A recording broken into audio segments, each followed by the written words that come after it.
Hi, fifth grade. Miss Nelson's back again.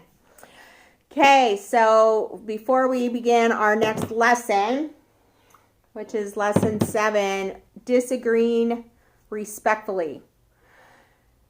When we are in relationships with people, parent, child, you and your parents don't always agree. So you're going to have disagreements, isn't that correct? And so with your friends, you have disagreements. Does not mean that one is right and one is wrong, because you have two different perspectives. Remember, we've been working on accepting differences, looking at different perspectives, figuring out how to be assertive, getting to know others. And so we're going to continue on with that conversation in disagreeing respectfully. Okay? So I want you and your family to take out a scrap piece of paper and pencil. And in this activity, I want you to imagine that your family is trying to decide on an activity to do at home. And just for learning purposes, we're going to pretend that you have someone in the home that wants to make doll clothes for her dolls, or his dolls, whichever one. And I want you to write one word. So each family member write down one word on what they feel about that activity of making doll clothes. Okay? So I'll give you a few minutes.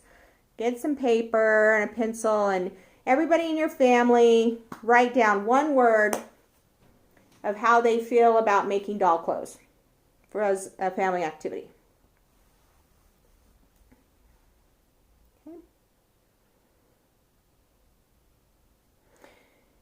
Okay, now put those folded up and put them in a hat or a bucket or a bowl or something. And I want you to pull them out, and I want you to read each one out loud. Hopefully they have all good comments, but some of them might not be. Some of them might be stupid, boring, dumb. Some might say fun and exciting. Whatever the words are, just kind of read them out loud. Okay? So on those words that are maybe hurtful that you have, that somebody wrote dumb or stupid or boring on, do you feel like those are respectful words?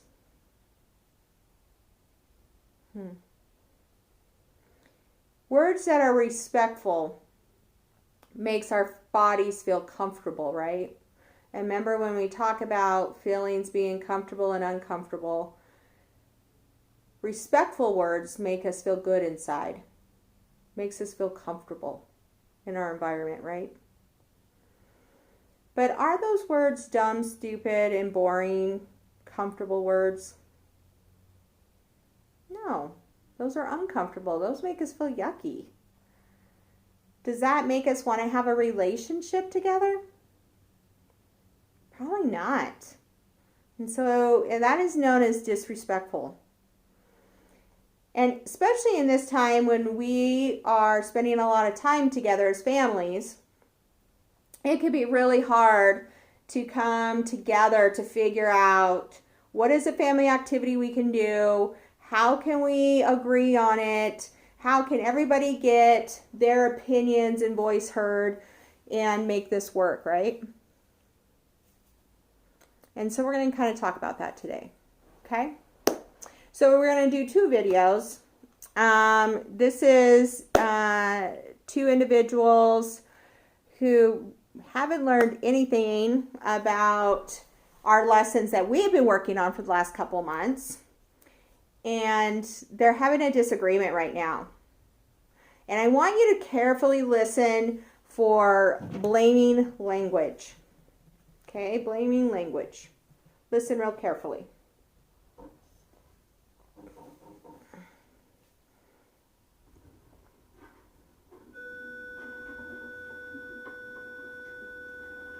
Come on, let's clean this up. It's time to go. No, we're staying and finishing it. I'm not staying late. I want to skateboard. My friends will be waiting. Well, you better forget about that. We have to finish this project now. It is due in 2 days, and I'm not going to get stuck doing it all myself. You never do your part of the work. You always take over and act like you're the boss of everything. Well, someone has to be the boss around here. Fine. The boss himself. Get back here. Wow. I bet you guys experienced that, right? At some point in your childhood or in school, right? Feeling like somebody's not doing their part and automatically getting defensive. Did they treat each other respectfully? How did their voices sound? Did they sound mean and angry, sarcastic and rude? Absolutely. Is that building a relationship with each other? No. Think about an example of when they blamed each other. So looking back at the video, do some think time, talk with somebody in your home.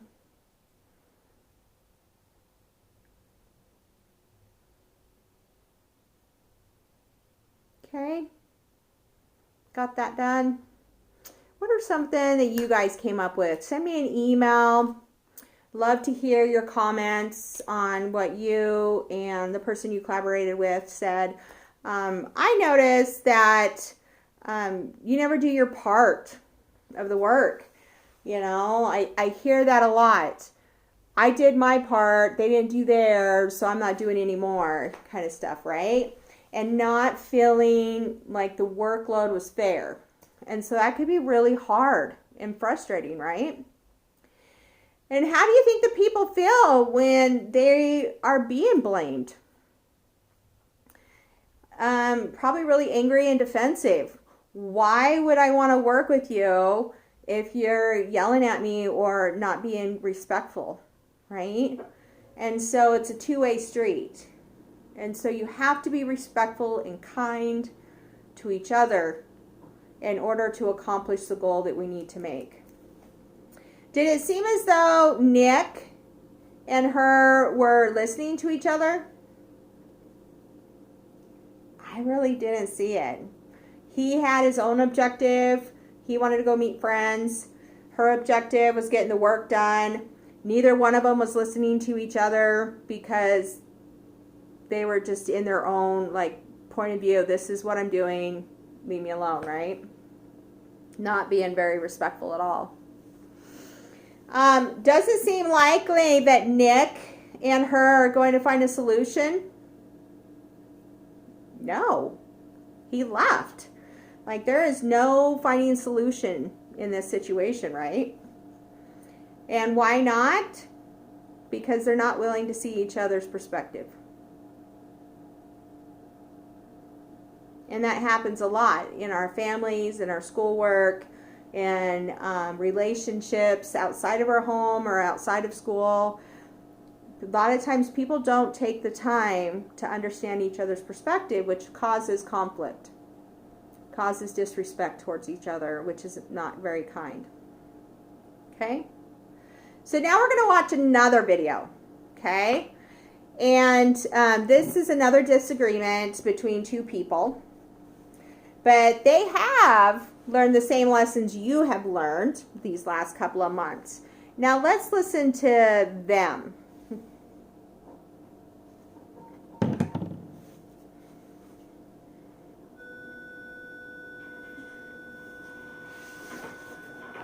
Come on, Sierra. Let's clean up. It's time to go. Let's just stay and finish it.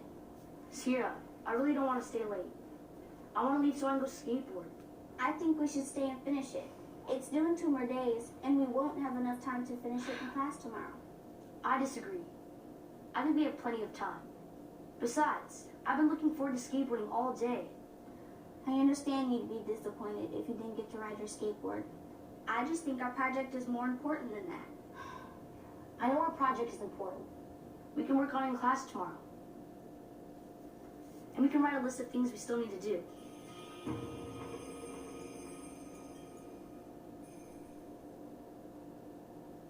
A little bit better, right? Okay.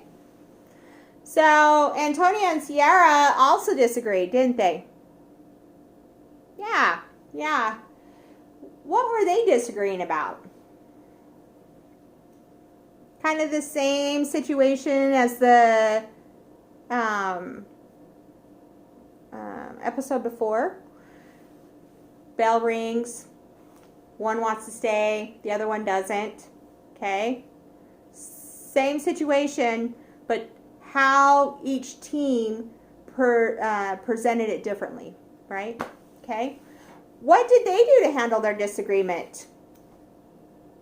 The Nick and the girl before. They spoke to each other negatively, right? They weren't very kind to each other. Nick just rushed out, wasn't really listening. Now let's look at Antonio and Sierra. They were able to communicate their different ideas or perspectives about the situation in a respectful way, right? They were able to be assertive. And remember, assertive is getting what we want, but doing it with respect. And they were very clear about what they wanted. They were firm and respectful. And they were able to listen to each other, which is important. We all have the right to be heard. We have the right to our own opinions. But we also need to respect that of others. Okay? Another important part about being respectful disagreement is listening with intention. Think about what Antonio and Sierra were listening to, or how they were listening to each other. Remember, go back to our focus attention or active listening. Weren't they looking each other in the eye? They weren't putting stuff together on the tables. They weren't looking away from each other. They were looking at each other, right? They didn't interrupt each other. They didn't overspeak, right?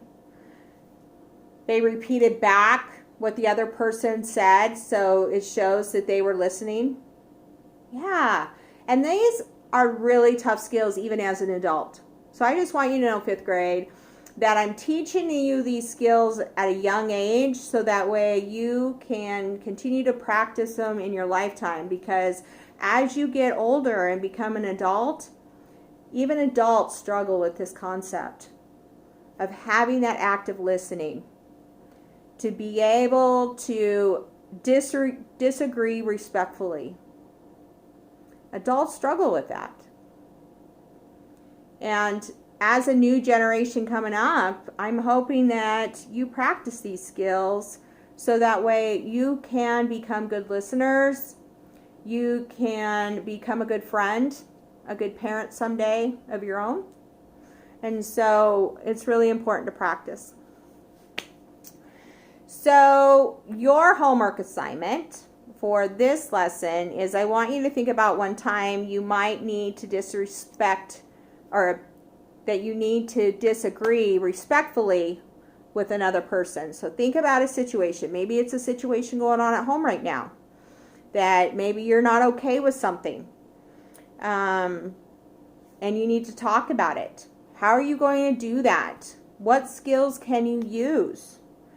And I would like you to email me and tell me about your situation and how you handled that situation by using the skills that you've learned in class. Okay? Always remember that we need to fill other people's bucket, not always take away from it. And we always need to remember not to allow others to take from our buckets. Remember, always win-win. Seek first to understand before being understood, and be proactive. I really miss every one of you. Until next time, have a good day. Bye.